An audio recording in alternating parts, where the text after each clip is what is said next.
What's up? What's up? What's up? This is your man, the STL Stranger, Umar Lee, here to do a review of a short film on Netflix. Um, the film is called Ghosts of Sugarland, and it deals with a young man from the Houston suburbs who would later go on to join ISIS. But let me just give you some background of the film because unfortunately I've known a lot of people kind of similar to this young man in his similar predicament. So I believe they call him Mark in the film. It's only 21 minutes. His name is Warren Christopher Clark. He was a young African American kid who grew up in Sugarland, who was kind of like this middle class suburb of Houston. For those who don't know, like the Dallas and Houston metros and Texas in general have become big hubs for the Muslim community in America. It's like booming, huge mosques, halal restaurants, halal stores, Muslim events, and you have a lot of Muslims moving there from other cities and other metros throughout America, and also via immigration. And both in Houston and Dallas, not really going to the city, they're going directly to the suburbs. And this is kind of a new pattern of American immigration, especially like in the South Asian community, but also in a lot of other communities, is bypassing the city and going directly to suburbia. So when you talk about the immigrant Muslim communities, yes, there are inner city mosques throughout the country, but you're heavily talking about an immigrant experience. And so there's a group of Desi, South Asian, for those who are not familiar, Desis are like Indians, Pakistanis, Bangladeshis from the Indian subcontinent. There's a group of Desi Muslim friends in Sugarland, and they have the African American friend, who they called Mark, Warren Christopher Clark, and are hanging out with him all the time. They're influenced, he's influenced by them, and they're all Muslim, even though not really that religious, and he ends up converting to Islam. A little background on him: he's at a school that's highly diverse, a lot of South Asians, Hispanics, Arabs, etc., but hardly any African Americans. And it's unfortunately, this is a story I've seen so many times. I've seen a lot of friends of mine, black working class or middle class families try to move out to these diverse suburban areas to get their kids better opportunities. And yes, the school districts may be better, the streets may be safer, but they end up being isolated. They end up not being able to find their groove, not being able to find their friends because there's nobody really like them. And yeah, maybe somebody wants to have the black kid around, or maybe it's cool to have a black friend, or maybe it's cool to date a black guy, but they never really have their niche like they would have if they were in a school with a large African American presence.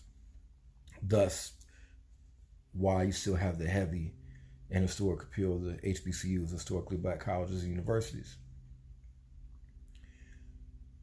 So Warren Christopher Clark is one of these people. He's out there, he's diverse, but he's always looking for a home, always looking for an identity. He doesn't have that because he doesn't have that support from his African American peers or mentors out there. And so he finds this group of Desi friends, and from their influence, he converts to Islam. Now, keep in mind, Islam, in the popularized dawah, the dawah you'll see of, Zakir Naik on YouTube, or, Ahmed Didat, or of the Why Islam of ICNA, or these dawahs like propagation to the faith, Islam promotes itself as this Malcolm-esque fairy tale version of Malcolm, by the way, Malcolm-esque version of universal brotherhood. Once you take Shahada, you become a Muslim. Everybody is one. There's no racism in Islam. It's just one big happy family, which of course is 100% bullshit. Bullshit today, bullshit historically. Unfortunately, Muslims have never been united, basically, after the death of the Prophet, and racial divisions are historic, and ethnic and tribal, etc. And definitely, if you want to have positive attitudes towards African Americans, you will not be looking for these suburban immigrant Muslim communities, unfortunately, particularly the South Asian community, which but not just them, but there's a lot of racial issues. So he converts, but he doesn't really find a home in this community, in this masjid. And as I've written, he will not, and a white convert will not either, because these are set up for the immigrant experience. These are not, I mean, you could have a project embraced by ICNA, you can do whatever you want, but the suburban mosque is set up for the immigrant experience, the immigrant worldview, point blank. And particularly set up for the second generation, the third generation. And it will never be accommodating to the African American, Muslim, other white Muslim, etc. Even though you might find a handful here and there that are happy, you will find some that are happy, but overall, you're not going to find that many whose spiritual needs are fulfilled, because it's not set up for them. They're an afterthought. And even though you'll have some people there who are cool with them, who are accepting, they'll get love from some people, they'll get brotherhood from some people very caring, some people are very nice. It's just the overall ethos is not set up for them. And so it wasn't set up for him. And so this guy, Warren Christopher Clark, he sees his Daisy friends are trying to be American. Well, they're not trying to be American, they are American. They're growing up here, right?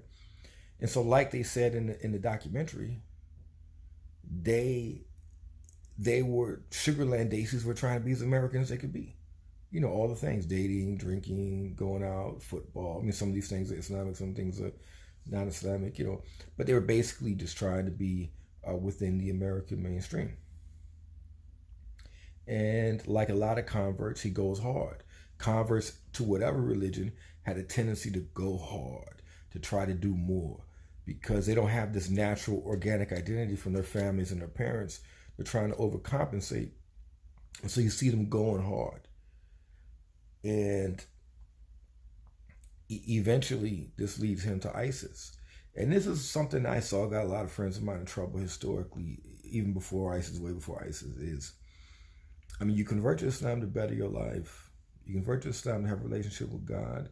You convert to Islam maybe because you believe in the promise of universal brotherhood, or whatever the reason you come. And you don't have any familiarity with the Palestinian conflict, don't have any familiarity with the Kashmir conflict, you don't have any familiarity with, you know, back in the day, Chechnya or Bosnia, or in today's context, you know, the Syrian conflict. And all of a sudden, you're ignoring the problems in your own family, your own community, your own neighborhoods of violence in Houston and violence in St. Louis and all the myriad of problems there are in our own communities. You're completely ignoring them. You're completely ignoring your own identity.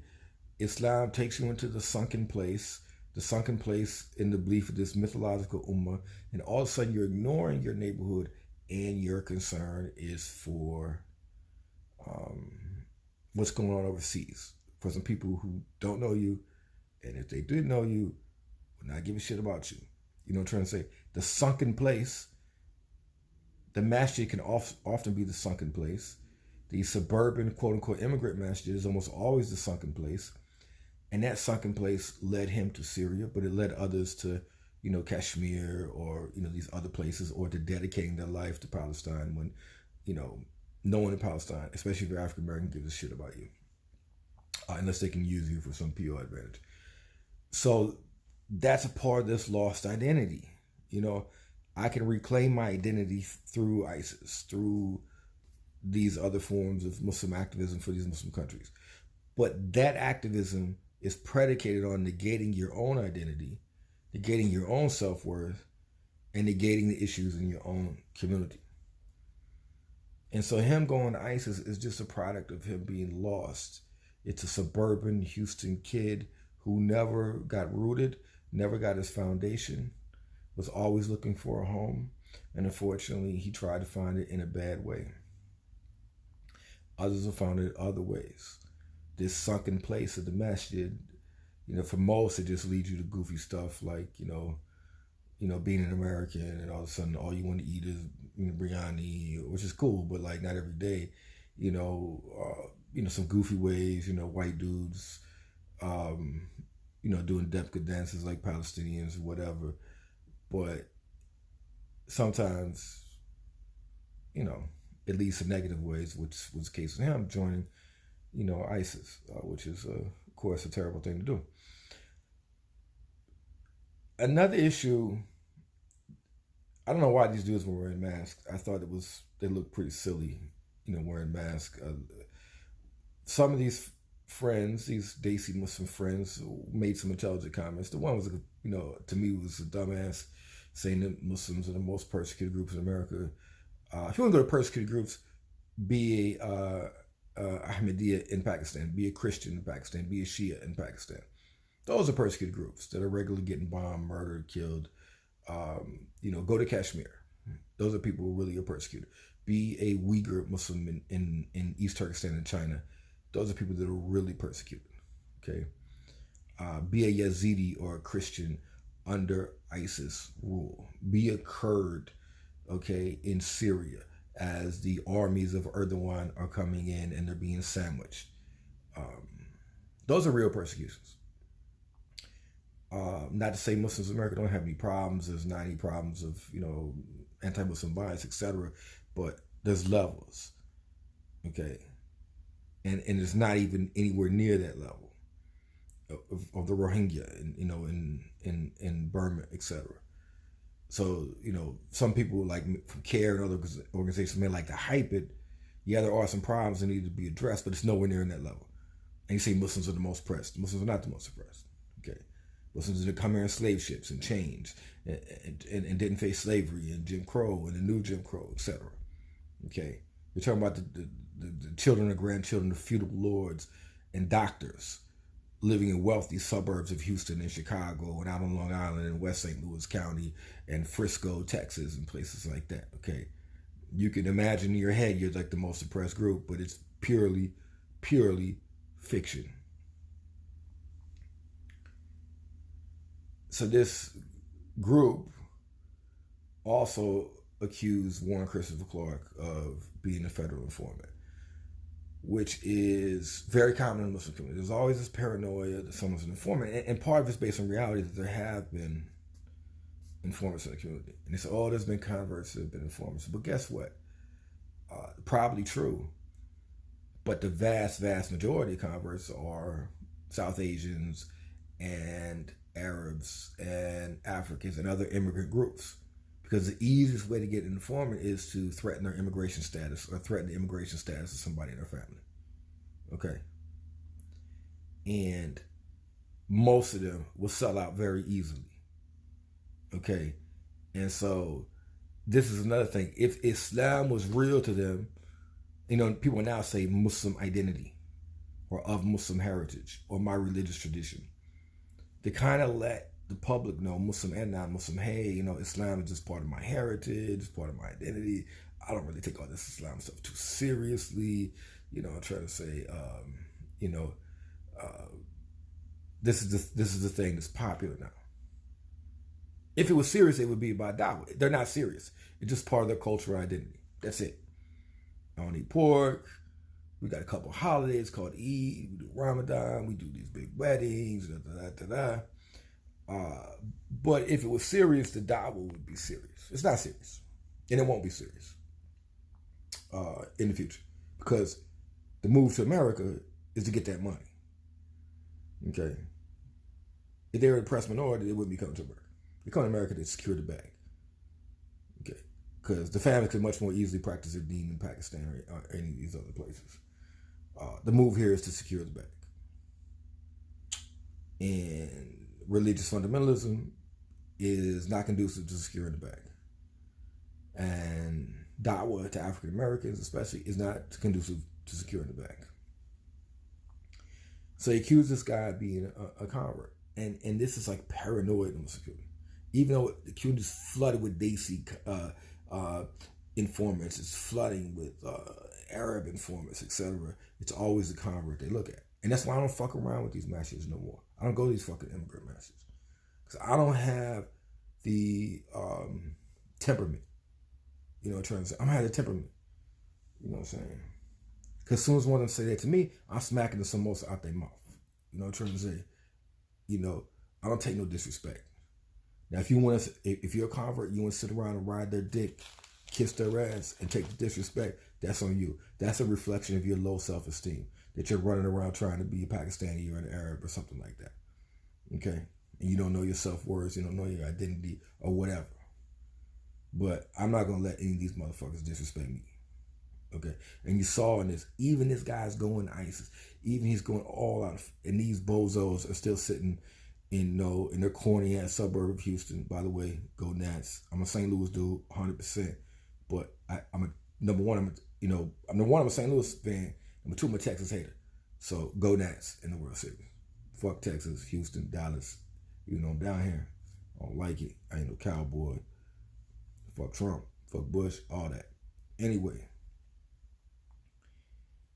they still accusing him of being a federal informant. And even though this dude was ISIS, and he's in jail now. Like, at the end of the film, it turned out he was in jail. And these cornballs are sitting there living in their mother's house or parents' house, still thinking he was an informant. That just shows you right there, this brotherhood is fake. You know what I'm trying to say? This brotherhood is fake. And they're an embodiment of that. In this film, they indict themselves with their words. They don't know that. I mean, why would you want to enter a religious community? Why would you want to enter a mosque? And you got these paranoid ass people around you who would think you're part of some plot. And the Muslim tends to be very conspiratorial. Everything's a Jewish plot. Everything's a Zionist plot. Everything is this. Everything is that. So I don't even know why you would want to be around these loons. Fuck them. You know what I'm trying to say? They don't trust you. Fuck them. So Warren Christopher Clark is a sad story. I feel for him because he saw identity. He ended up seeking it with people that didn't give a fuck about him. He ended up going into religious fanaticism. And the ultimate of Muslim religious fanaticism in this era is ISIS. Back in my day, it was like going to Bosnia, Chechnya, Kashmir, which is stuff that really wouldn't get you in trouble, but you were around religious extremists nonetheless. But it didn't get you, it could have got you killed, but it didn't get you in too much legal trouble until after 9/11. And now, the brother gonna be locked up for a long time. So my prayers for Warren Christopher Clark. I don't know his Muslim name, and his family. This film was directed by Bassem Tarek. 21 minutes on Netflix. I wish it could have been longer. Like, I don't really like short films, short books, short podcasts, but good film. Good film. I think his group of friends are a bunch of fucking cornballs. You know what I'm saying? But it's a good film, and I think it addresses a lot of issues of identity that are often overlooked for the sake of reframing the narrative and all this TED Talk, Ford Foundation, reveal type of bullshit. Yeah, give it a look and let me know what you think. I'm gonna post this on my Facebook, YouTube, etc. Peace.